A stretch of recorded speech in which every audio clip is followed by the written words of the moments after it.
ഒടുവിൽ സംഭവിച്ചിരിക്കുന്നു. ലോകം കഴിഞ്ഞ 10 ദിവസമായി ഉറ്റുനോക്കിക്കൊണ്ടിരുന്നതാണ് അമേരിക്ക എപ്പോൾ ഇറാനെ അടിക്കുമെന്നുള്ളത്. ഇസ്രയേലിൻ്റെ സമ്മർദ്ദങ്ങൾക്കെല്ലാം ഒടുവിൽ ഇതാ അമേരിക്ക ഇറാനെ അടിച്ചിരിക്കുന്നു. അമേരിക്കയുടെ B-2 ബോംബർ എന്ന് പറയുന്ന സ്റ്റെൽത്ത് വിമാനം ഉപയോഗിച്ച് GBU-57AB എന്ന ബങ്കർ ബോംബുകൾ ഇറാൻ്റെ ഫോർദോ, നെതാൻസ്, സഫാഹ് എന്ന് പറയുന്ന ഈ പറയുന്ന 3 ആണവ മേഖലകളിൽ കൊണ്ടുവന്നിട്ടു. അതെല്ലാം തകർത്ത് തരിപ്പിടമായി. ഈ പറയുന്ന ബങ്കർ ബസ്റ്റർ ബോംബുകളാണ് GBU-57AB എന്ന് പറയുന്നത്. 60 അടി താഴ്ചയിൽ വരെ തുരന്നു ചെന്ന് വൻ സ്ഫോടനമുണ്ടാകാൻ കഴിയും. ഏതാണ്ട് അതിൻ്റെ ആഘാതം 150 മുതൽ 200 മീറ്റർ വരെ 200 അടി താഴ്ചയിലേക്ക് വരെ ചെല്ലാൻ കഴിവുള്ളതാണ് എന്നാണ്. 200-ലേറെ അടി താഴ്ചയിലേക്ക് വരെ ഇതിൻ്റെ ആഘാതം എത്തിയ മേഖലയെ തന്നെ തകർക്കാൻ കഴിയുന്നതാണിത്. അപ്പോൾ ഇറാൻ്റെ ആണവ കേന്ദ്രങ്ങളെല്ലാം തന്നെ തകർന്നു എന്ന് നമുക്ക് കരുതാം, അല്ലേ? തീർച്ചയായും പ്രിയൻ പറഞ്ഞതുപോലെ തന്നെ ഈ ഒടുവിൽ അത് സംഭവിച്ചിരിക്കുന്നു. ഇറാനിലെ ആണവ നിലയങ്ങൾ ആക്രമിച്ചിരിക്കുകയാണ് US. ട്രംപ് തികഞ്ഞ ആത്മവിശ്വാസത്തിലാണ്. ഫോർദോ, നതാൻസ്, എസ്ഫാൻ ആണവ നിലയങ്ങളിലാണ് ആക്രമണം.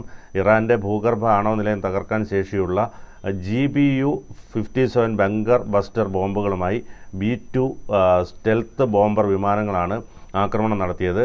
അത് വലിയ ഒരു ഇറാനെ ഇത്രയധികം ആഘാതമേൽപ്പിക്കുന്ന വിധത്തിലുള്ള ഒരു ആക്രമണം തന്നെയാണ് നടത്തിയത്. ഗുവാം ദ്വീപിൽ നിന്നാണ് അമേരിക്കൻ വിമാനങ്ങൾ പുറപ്പെട്ടത്. വളരെ പ്രിപ്പയർഡായിട്ട് അവിടെ നിന്ന് അത് പുറപ്പെട്ട് അങ്ങോട്ടേക്ക് എത്തുകയായിരുന്നു.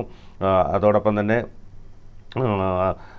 B-2 സ്റ്റെൽത്ത് ബോംബർ വിമാനങ്ങൾ US-ലെ മിസോറിയിലുള്ള വൈറ്റ്മാൻ വ്യോമസേനാ താവളത്തിൽ നിന്ന് പസഫിക് ദ്വീപായ ഗ്വാമിലേക്ക് നീങ്ങിയതോടെ ഏത് സമയവും ആക്രമണം ഉണ്ടായേക്കുമെന്ന് അഭ്യൂഹമുണ്ടായിരുന്നു.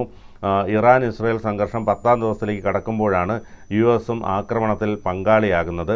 ഇറാനെ ആക്രമിക്കുന്ന കാര്യത്തിൽ 2 ആഴ്ചയ്ക്കകം തീരുമാനമെടുക്കുമെന്ന് അമേരിക്കൻ പ്രസിഡന്റ് ഡൊണാൾഡ് ട്രംപും വ്യക്തമാക്കിയിരുന്നു. 3 ആണവ നിലയങ്ങളിൽ വിജയകരമായ ആക്രമണം നടത്തി.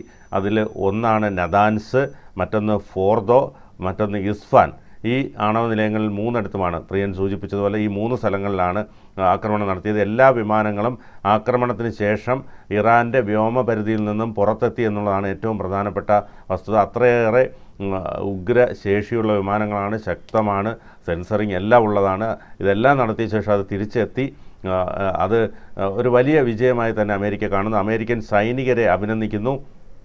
ലോകത്തിലെ മറ്റൊരു രാജ്യത്തിലെ സൈന്യത്തിനും ഇത് ചെയ്യാനാകില്ല. ഇനി സമാധാനത്തിൻ്റെ സമയമാണെന്നാണ് ട്രംപ് സമൂഹ മാധ്യമങ്ങളിൽ കുറിച്ചത്. അതോടൊപ്പം തന്നെ വലിയൊരു താക്കീത് കൂടി ട്രംപ് നൽകുന്നുണ്ട്. ആക്രമിച്ചാൽ സ്ഥിതിഗതികൾ ഗുരുതരമാകും, അതുകൊണ്ട് ഒരു പണിക്ക് നിൽക്കരുത് എന്ന രീതിയിലാണ് അദ്ദേഹം പറഞ്ഞത്. ഇതോടെ യുദ്ധത്തിൻ്റെ രൂപം തന്നെ മാറിയേക്കാം, പിന്നെ ഞങ്ങളെ പിടിച്ചാൽ കിട്ടില്ല എന്ന രീതിയിൽ ട്രംപ് ഒരു മുന്നറിയിപ്പ് കൂടി കൊടുത്തിട്ടുണ്ട്. ഇറാനിലെ ഇസ്ഫഹാനിൽ ഇസ്രായേൽ നടത്തിയ ആക്രമണത്തിൽ ആണവ നിലയത്തിനും കേടുപറ്റി. അതിനോടൊപ്പം ഇസ്രായേൽ നടത്തിയ ഒരു ആക്രമണത്തിൽ ആണവ നിലയത്തിന് കേടുപറ്റിയിട്ടുണ്ട്. 2ാം തവണയാണ് ഈ ആണവ നിലയത്തിൽ ബോംബിടുന്നത്. ഇറാൻ സേനയിലെ മുതിർന്ന കമാൻഡറായ സയ്യിദ് ഇസാദിയും കൊല്ലപ്പെട്ടു. അദ്ദേഹം വളരെ പ്രഗത്ഭനായ ഒരു കമാൻഡറായിരുന്നു. ഇസ്രായേലിലേക്ക് ബാലിസ്റ്റിക് മിസൈൽ, ഡ്രോൺ ആക്രമണങ്ങൾ ഇറാൻ തുടർന്നു. ടെൽ അവീവിൽ അടക്കം ഇസ്രായേൽ നഗരങ്ങളിൽ രാത്രി പലവട്ടം മുന്നറിയിപ്പ് സൈറൺ മുഴങ്ങി. അവിടെ ഒരു ആശുപത്രി ഉണ്ടായിരുന്നു. ആശുപത്രിയുടെ ആ ഭാഗത്തൊക്കെ ഇത്തരത്തിൽ സൈറൺ മുഴങ്ങി. അതോടൊപ്പം തന്നെ റവല്യൂഷണറി ഗാർഡിൻ്റെ ഭാഗമായ ഖുദ്സ് ഫോഴ്സിലെ പാലസ്തീൻ കോറിൻ്റെ മേധാവിയായ ഇസാദിയും ഭാര്യയും ഇറാൻ നഗരമായ ഖൂമിൽ പാർപ്പിട സമുച്ചയത്തിലെ ബോംബാക്രമണത്തിൽ കൊല്ലപ്പെട്ടു. ഖുദ്സ് ഫോഴ്സിലെ ആയുധ വിഭാഗം കമാൻഡറായ ബഹിനം ഷഹരാരിയെ ഡ്രോൺ ആക്രമണത്തിൽ വധിച്ചതായും ഇസ്രായേൽ പറഞ്ഞു.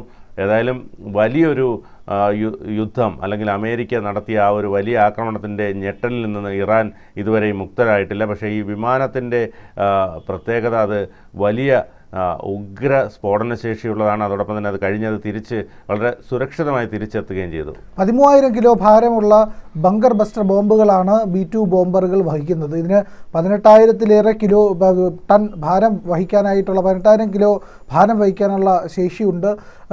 വലിയ ദൂരം ഇതിന് പറക്കാൻ കഴിയുമെന്നുള്ളതും ഈ പറയുന്ന B-2 ബോംബറിൻ്റെ പ്രത്യേകതയാണ്. ലോകത്തെവിടെയും പോയി ആക്രമണം നടത്തി തിരിച്ചു വരാൻ കഴിയുമെന്നുള്ളതാണ്. 18,300 കിലോമീറ്റർ ദൂരം സഞ്ചരിക്കാനുള്ള ശേഷിയുമുണ്ട്. അങ്ങനെ ലോകത്തിൻ്റെ ഏത് ഭാഗത്തേക്കും എത്താൻ കഴിയുമെന്നുള്ളത് അമേരിക്കയുടെ വലിയ വിജയമാണ്. 1988-ലാണ് B-2 ബോംബറിൻ്റെ നിർമ്മാണത്തിനായിട്ടുള്ള പദ്ധതികളെല്ലാം തന്നെ തയ്യാറാക്കിയിരുന്നത്. അന്ന് തുടങ്ങിയതാണ് ഇതിൻ്റെ നിർമ്മാണം. പക്ഷിയുടെ ആകൃതിയിലാണ്. ഒരു പക്ഷി എങ്ങനെ ഇരിക്കുമോ, അതായത് എയറോഡൈനാമിക് ഷേപ്പിലാണ്. വായുവിനെ ഏറ്റവും സുഗമമായി തുളച്ച് കടന്നു പോകാൻ കഴിയുന്ന ഒരു വിമാനമാണത്. ആ വിമാനത്തിൻ്റെ കാര്യങ്ങളൊന്നും ലോകത്തിന് അറിയില്ലായിരുന്നു. 88-ൽ നിർമ്മാണം തുടങ്ങിയെങ്കിൽ എന്നാണ് അത് പൂർത്തീകരിച്ചത് എന്നുള്ളത് ആർക്കും അറിയില്ല. പക്ഷേ 2002 ഇറാഖ് യുദ്ധം നടക്കുമ്പോഴാണ് ഇങ്ങനെയൊരു വിമാനം അമേരിക്കയുടെ കയ്യിലുണ്ട് എന്നുള്ള കാര്യം ലോകം അറിയുന്നത്. അതീവ രഹസ്യമായിരുന്നു ഈ വിമാനത്തിൻ്റെ കാര്യങ്ങളെല്ലാം തന്നെ. അങ്ങനെ വലിയ തോതിലുള്ള മാരകശേഷിയുള്ള ബോംബുകൾ വഹിക്കാനായിട്ട് ഈ വിമാനത്തിന് കഴിയും. ഇതിൻ്റെ പ്രത്യേകത സ്റ്റെൽത്താണ്. ഇത് വന്നു പോകുന്നതെന്നും റഡാറുകൾക്കൊന്നും അറിയാൻ കഴിയില്ല. അമേരിക്കയുടെ കയ്യിൽ മാത്രമേ ഉള്ളൂ. അമേരിക്കൻ എയർഫോഴ്സ് മാത്രമാണ് ഇതിനെ ഉപയോഗിക്കുന്നത്. നേവി പോലും ഉപയോഗിക്കാറില്ല. അമേരിക്കൻ നേവി അറിയാമല്ലോ, ഏറ്റവും ശക്തമാണ്. ആ നേവി ഒന്നും ഇതിനെ ഉപയോഗിക്കാറില്ല. അമേരിക്കൻ എയർഫോഴ്സ് മാത്രമാണ് ഉപയോഗിക്കാറുള്ളത്. നേവിയുടെ ഭാഗമായിട്ടുള്ള എയർഫോഴ്സിനെ നേവി ആയിട്ട് തന്നെയാണ് കണക്കാക്കാറുള്ളത്. പക്ഷേ എയർഫോഴ്സിനെ സെപ്പറേറ്റ് ആയിട്ടാണ് കണക്കാക്കുന്നത്, മറ്റൊരു വിഭാഗമായിട്ടാണ് കണക്കാക്കുന്നത്. അതുകൊണ്ട് തന്നെ നേവിക്ക് ഇതിനെ നൽകിയിട്ടില്ല.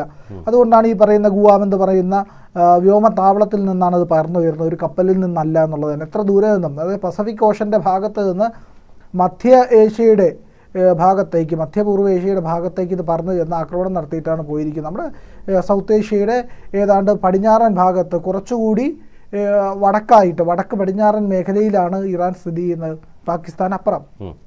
ആ മേഖലയിൽ വന്ന് ബോംബിട്ടിട്ട് തിരിച്ചുപോയി എന്നുള്ളതാണ്. അവർക്ക് മറ്റേതെങ്കിലും വിമാനത്തിൽ നിന്നാണ് ഒരു വിമാനവാഹിനി കപ്പലിൽ നിന്നാണ് വരുന്നതെങ്കിൽ അവർക്ക് തൊട്ടടുത്ത് തന്നെ ഒരുപാട് വിമാനവാഹിനി കപ്പലുകൾ ഇപ്പോൾ ഉണ്ട്, 2, 3, 4 ഒക്കെ കിടപ്പുണ്ട്. അപ്പോൾ ഇതിൽ നിന്നൊന്നും വന്നില്ല. ഈ B2 ബോംബർ തന്നെ ഉപയോഗിച്ചു. കാരണം അതിന് മാത്രമേ ഈ ടാങ്ക് ബസ്റ്റർ ബോംബുകളെ വഹിക്കാൻ ശേഷിയുള്ളൂ. കൃത്യമായ പ്രിസിഷൻ സ്ട്രൈക്ക്, ഒരു മേഖലയിൽ കൃത്യമായ ആക്രമണം നടത്തും. പരത്തിയുള്ള ഒരു ആക്രമണം, അല്ലെങ്കിൽ കാർപ്പറ്റ് ബോംബിങ് പോലെ അങ്ങനത്തെ ബോംബിങ് ഒന്നുമില്ല. കൃത്യമായിട്ടൊരു മേഖലയിൽ ചെല്ലുന്നു.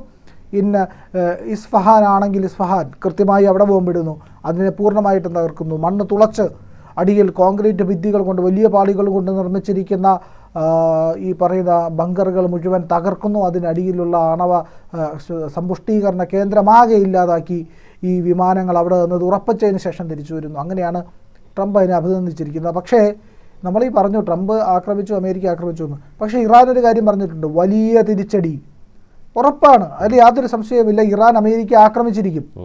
ഇറാൻ അമേരിക്ക ആക്രമിക്കും എന്നുള്ള കാര്യത്തിൽ സംശയമില്ല. അതേത് തരത്തിലാകുമെന്നുള്ളത് ഈ പറയുന്ന പടിഞ്ഞാറൻ ഏഷ്യൻ രാജ്യങ്ങളിലുള്ള അമേരിക്കയുടെ വ്യോമ ഇല്ലെങ്കിൽ സൈനിക താവളങ്ങളിലേക്കായിരിക്കുമോ, അതോ ഈ പറയുന്ന വിമാനവാഹിനി കപ്പലുകളെ ആയിരിക്കും ആക്രമിക്കുക, അതോ അമേരിക്കൻ മെയിൻലാൻഡിൽ ഇതുവരെ ആരും കടന്നു ചെന്ന് അങ്ങനെ ആക്രമണം നടത്തിയിട്ടില്ലാത്ത മെയിൻലാൻഡിലേക്ക് മിസൈലുകളോ വിമാനങ്ങളോ അയച്ചുള്ള ആക്രമണമായിരിക്കുമോ? ഏതാണ് ഇറാൻ നടത്താൻ പോകുന്നത്? ഇനി ഇറാൻ ഒന്നും നോക്കാനില്ല. കാരണം ഇറാൻ്റെ ഏക ലക്ഷ്യം ആണവായുധം ഉണ്ടാക്കുകയായിരുന്നു. ആ സ്വപ്നങ്ങൾ ഇത് തകർന്നിരിക്കുന്നു, ഇവിടെ തരിപ്പണമായിരിക്കുന്നു. ഇനി ഇറാൻ്റെ മുന്നിലുള്ള ഏക പദ്ധതി അമേരിക്കയെ തകർക്കുക എന്നുള്ളതാണ്, അമേരിക്കയ്ക്ക് മേൽ ആക്രമണം നടത്തുക എന്നുള്ളത്. ഇറാനെ സംബന്ധിച്ചിടത്തോളം അത്ര ആത്മഹത്യാപരമായിരിക്കും. ഇറാൻ തീരുന്നു എന്നുള്ളതാണ്. ഇറാൻ ഇപ്പോൾ തന്നെ തീർന്നു. അവരുടെ സ്വപ്ന പദ്ധതി നടപ്പിലാക്കാൻ പറ്റില്ലല്ലോ.